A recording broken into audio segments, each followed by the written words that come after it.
महाराज। खुश रहो बहादुर, ये अमरजीत का लाश है। तुम कुछ देर इसको देखो।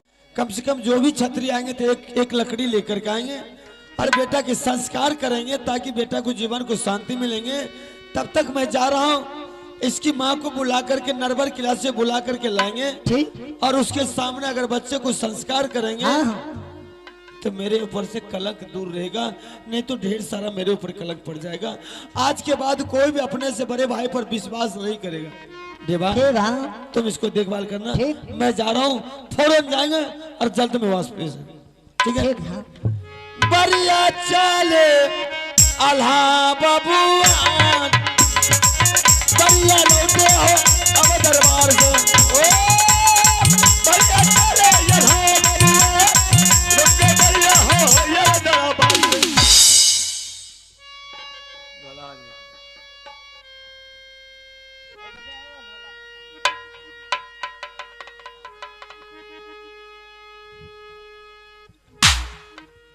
हाँ साहब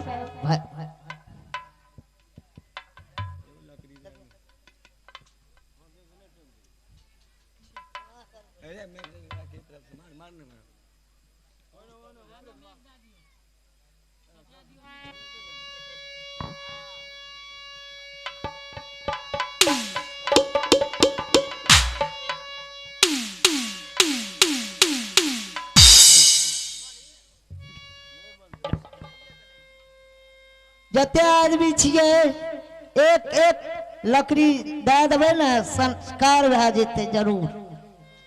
बोलिए मरले के रे रुदल सिंह के बेटा मरले है ना? ना बोल भी। हाँ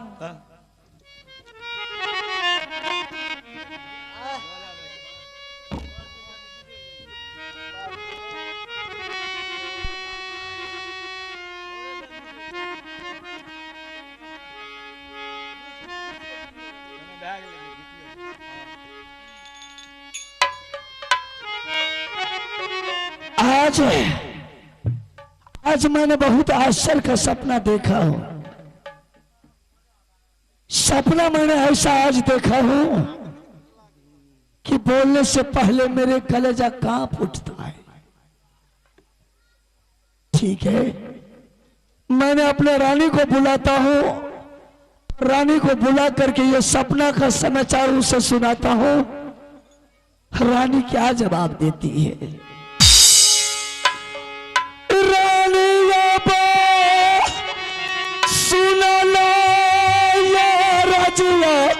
रानी हमार ये कबेरा ये जरानी ये मोर सामना।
आइगे जहां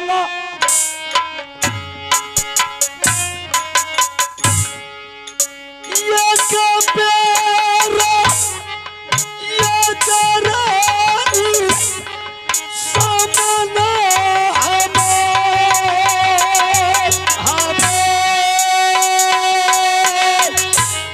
सारा ये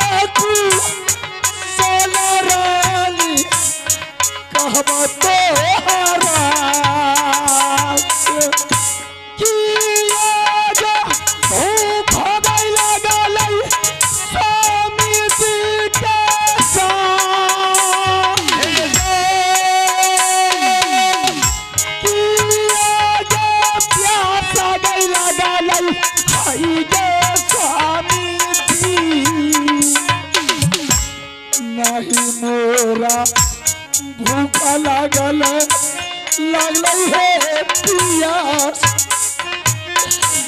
नहीं मोरा भूखा रानी लागल है पियास किया जरूरत पड़ला स्वामी हमार कौने जरूरी पड़ला ये तीरिया सुतली में रही है रानी झोपड़ी में ये जा पराया तरद के ये सपना उठलो ये चेहाई कौने सपना देखला स्वामी हमार किया सपना देखला ये या जोगी कहलो ने चचरानी हमारा कहिए जा क्या सपना देखे हैं आपने? कहलो ने चचरानी सपना के पूछालो सपना उसाला कही के दियो समाधान सपना उसाला स्वामी कहियो रानिया सपना में क्या हुआ आपको? रानिए ओ माँ क्या बात है आपको? बेटा है तू लड़वा रानी मरला मोहबा किया तू बलिया चम कहीं के दल सुना किया तू बलिया बोलला ये रानिया रानी मैं बहुत आश्चर्य का सपना देखा रानी मेरा कलेजा घबरा गया रानी भूख लगा है प्यास लगा है आपको? मुझे कुछ नहीं लगा है रानी ना भूख लगा ना मुझे प्यास लगा है सुख और दुख भगवान का दी हुई प्रसाद है। बेटा वो है क्या बोल रहे हैं आप?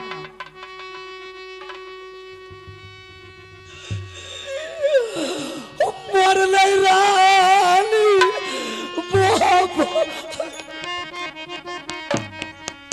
क्या कह रहे हैं आपको पता है? ऐसी बात मत बोलिए। बेटा है दुलरवा रानी है हमारे लामो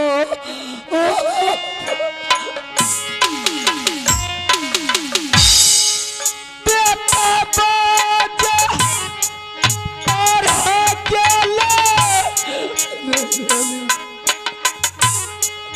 आना बाज में जा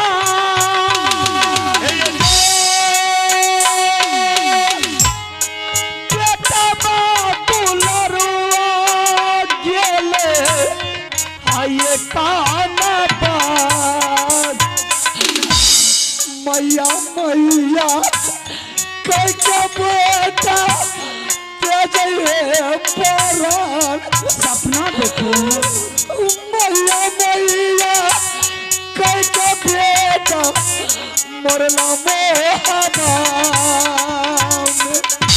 सपना जे झूठा है जाई स्वामी ये हमार सपना जे झूठा ये है जाई हाय ये दुनिया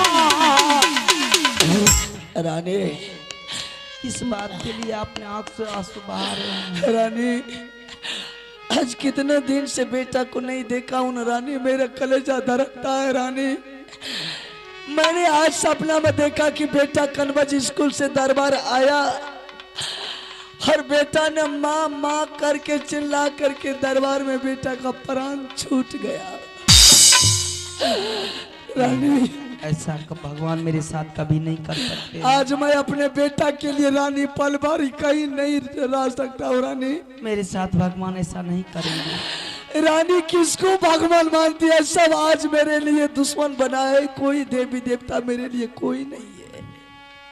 दुख और सुख भगवान की प्रसाद है। ऐसा कर रानी, मैं कोई देवी देवता भगवान को नहीं मानता हूँ। ऐसा कर, चल ये जंगल को छोड़, चल दरबार। जब राज माबा से नाता टूट गया रानी, तो बेटा अमरजीत सिंह राज माबा में रह करके क्या करेगा? चल बेटा को, अगर बेटा कन्वज स्कूल से दरबार आया होगा तो चुपचाप बेटा अमरजीत सिंह को लेकर के चले आएंगे। अगर बेटा कन्वज स्कूल से नहीं आया होगा तो दोनों मिल करके स्कूल जाएंगे। मास्टर को दोनों हाथ जोड़ करके बेटा को सदा के लिए छुट्टी करा के साथ ले आएंगे। चल रानी, बेटा को जहाँ रहेंगे रानी वहाँ अपने सामने में बेटा को रखेंगे। आप बेटा को देखिएगा ना। जब तक बेटा को नैन से नहीं देखेंगे रानी, तब तक मुझे चैन नहीं मिलेगा। मुझे भी इच्छा करती है कि मैं भी अपना बेटा का आवाज सुनूं। चल रानी, विलम्ब मत कर। चल लाइके फूला रानी महाबिया नगरी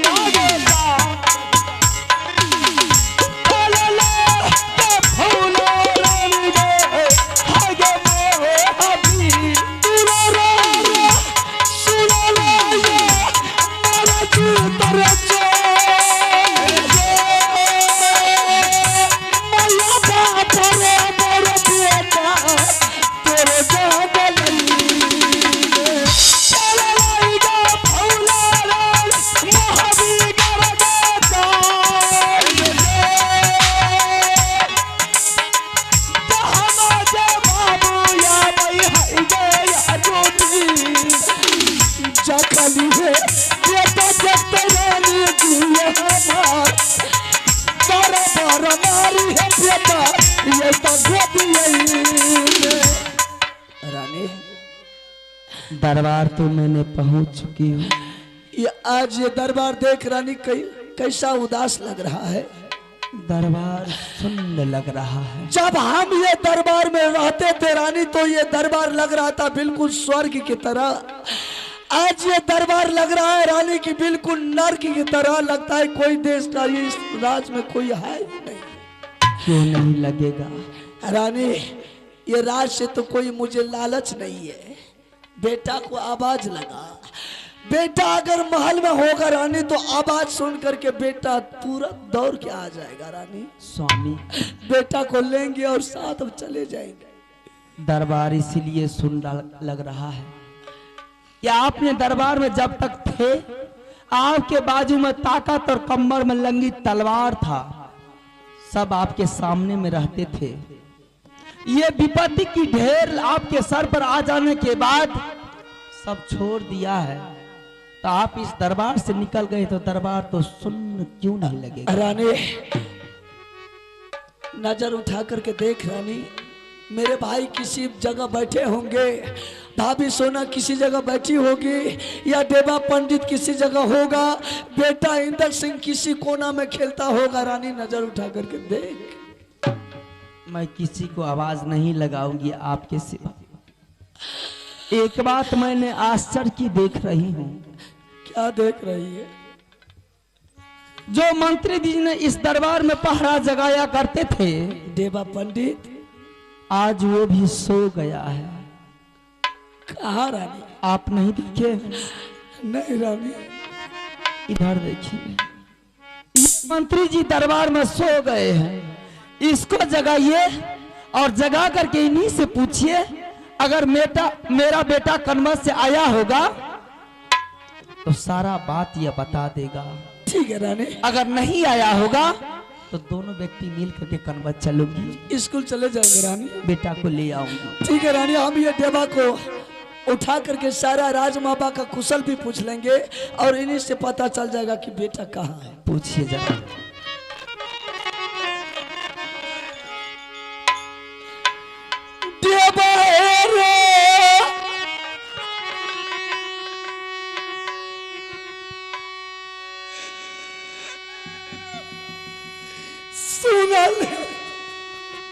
उधर आप बेटा को आवाज लगाइए।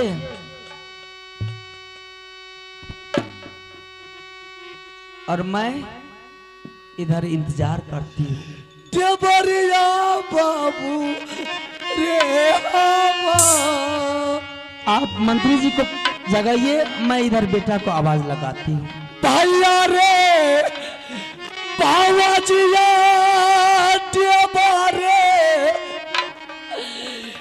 यही लौचा गई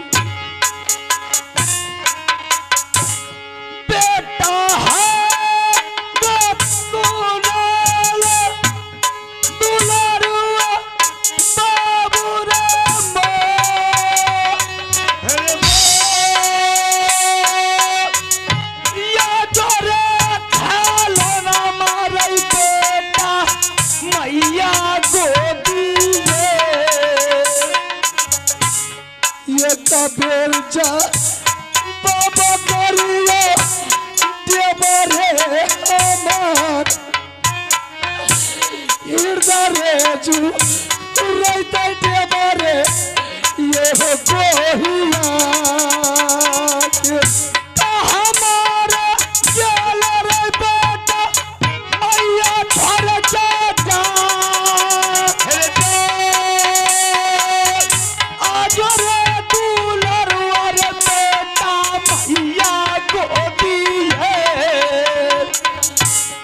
कबेरा अखिया रे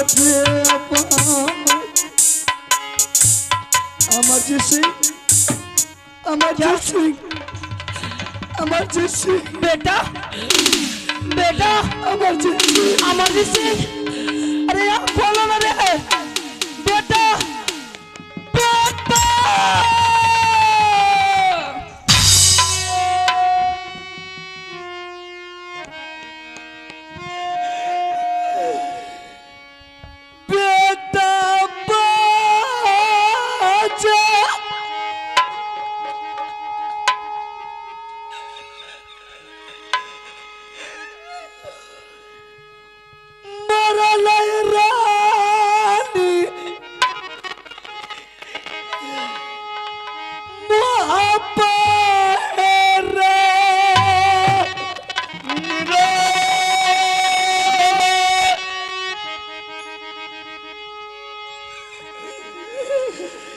चला गया रे छोड़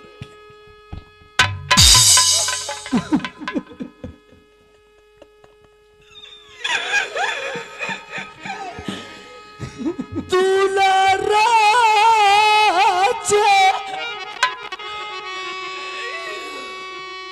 मरला रानिए बेटा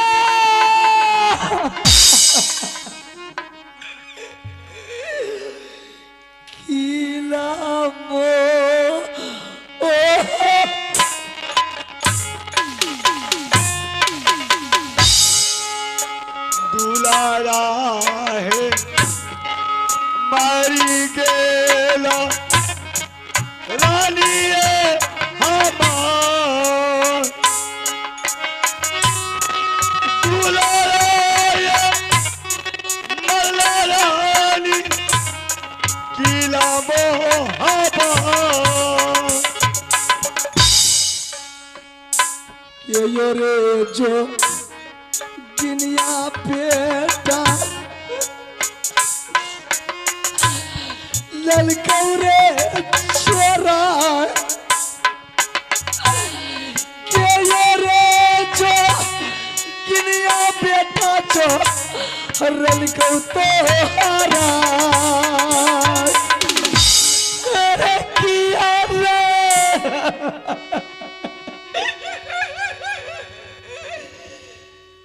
बिसरिए गल रे माता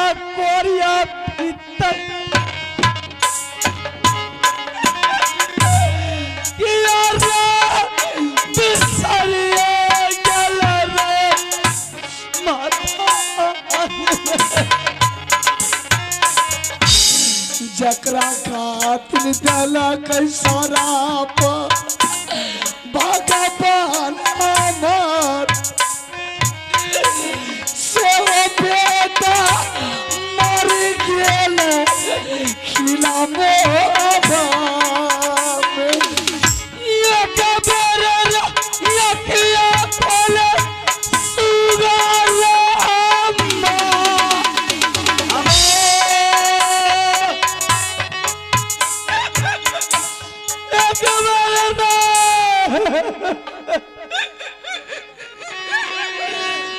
यकिया खोले दर मैया के लागी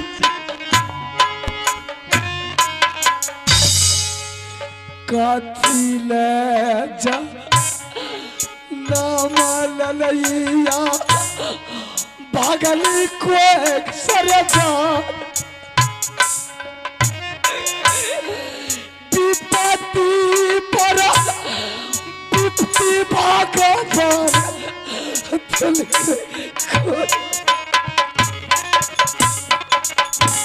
क्या करो राजा की बेटा रे तारा जमाना पैसा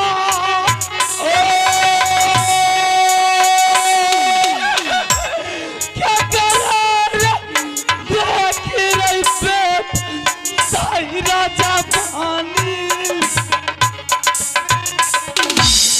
क्या करार बेटा कहाँ दुनिया मेरे जान के ये मोरा पिता पिता रे कब दुनिया में सोला हाथ के सरिया रे बेट सोई में चलिए सारा बेटा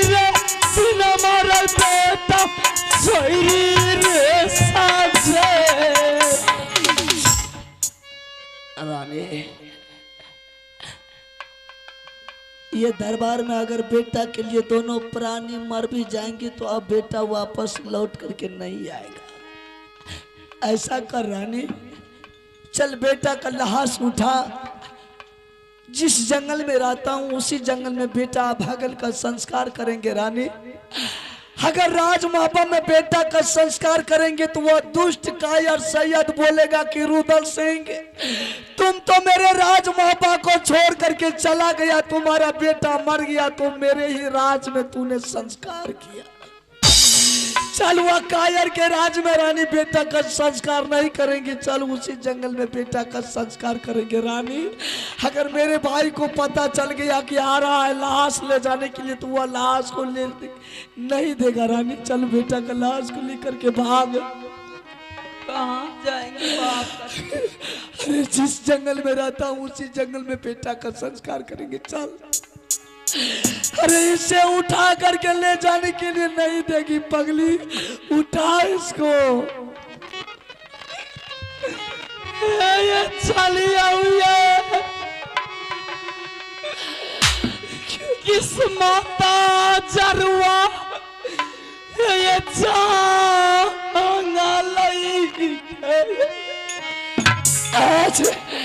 आज ये बाबू रुदल सिंह का ऐसा दुर्दशा नहीं होता तो जुमराज का बाप का हिम्मत नहीं था कि मेरे बेटा को वह हरमजादा प्राण ले जाता। जिसको जितना बदला चुकाना है चुका ले, ऐसा मौका रुदल सिंह से फिर नहीं मिलेगा।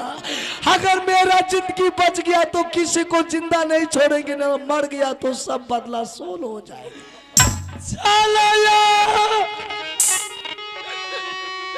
चल रानी चल। पापी स्वामी है तुम्हारे लिए तो मैं अभी सही में पापी हूँ रानी।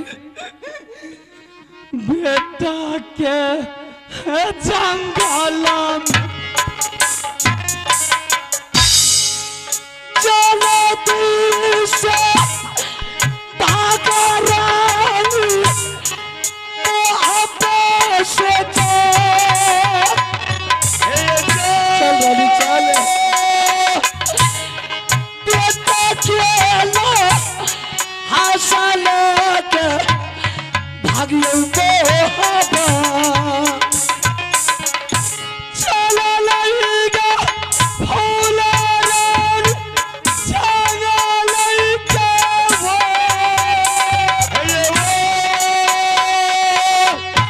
चला लईगा फूला रानी हाईगा संगाले दुश्मन सा बया बई है तेरा पर रानी हमार दुश्मन देखत है रानी बेटा तू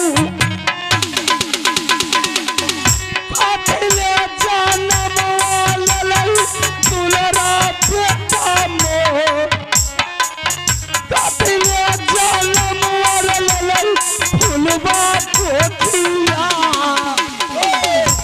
कथिले जना मधुलरुआ भैया तोख में जान कथिले डबल लही भैया को किया किस्सा बात लिखा हो बाबू सब आपने चलो न जान किस्सा बात लिखा बाबू न चलो न जान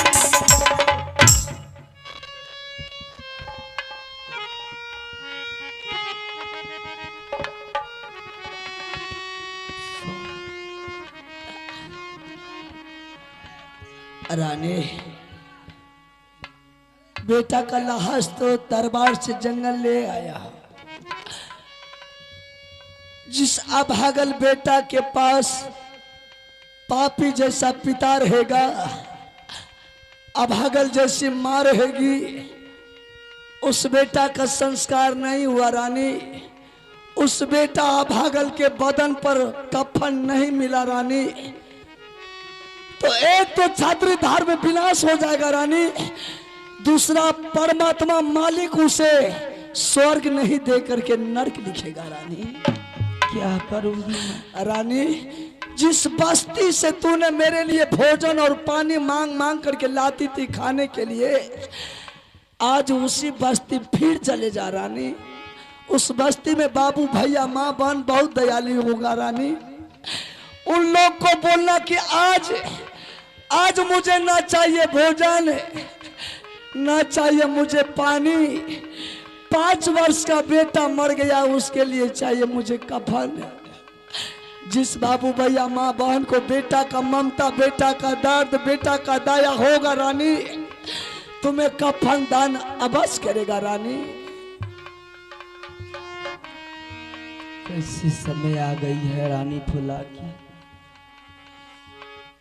कुछ नहीं है रानी इस सब परमात्मा का लिखा है रानी एक तरफ मेरे स्वामीनाथ को कुष्ठ हो गया है दूसरी तरफ बेटा मर गया है अगर यह हालात अगर किसी एक घर में हो जाए तो उस नारी का क्या हाल होगा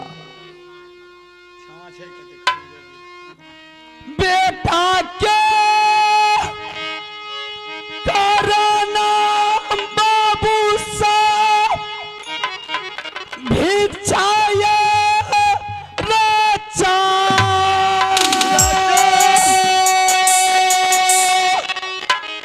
जकरा जे माया है तैये देतई दानाया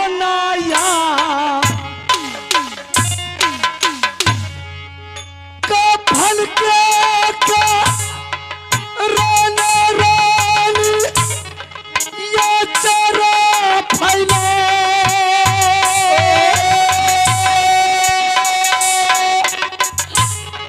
चक्रा दिल में दया है ते कफन दाना दे बहुत पानी बैठल तुरगा माई के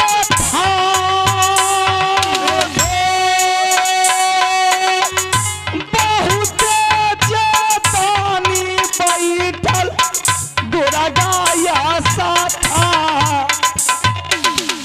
मैया हे बहिनिया बैठल सब जहर मैया हे बहिनिया ये बैठल बीच साबुहान बहुत जे दाना चलत दानी बाबू जा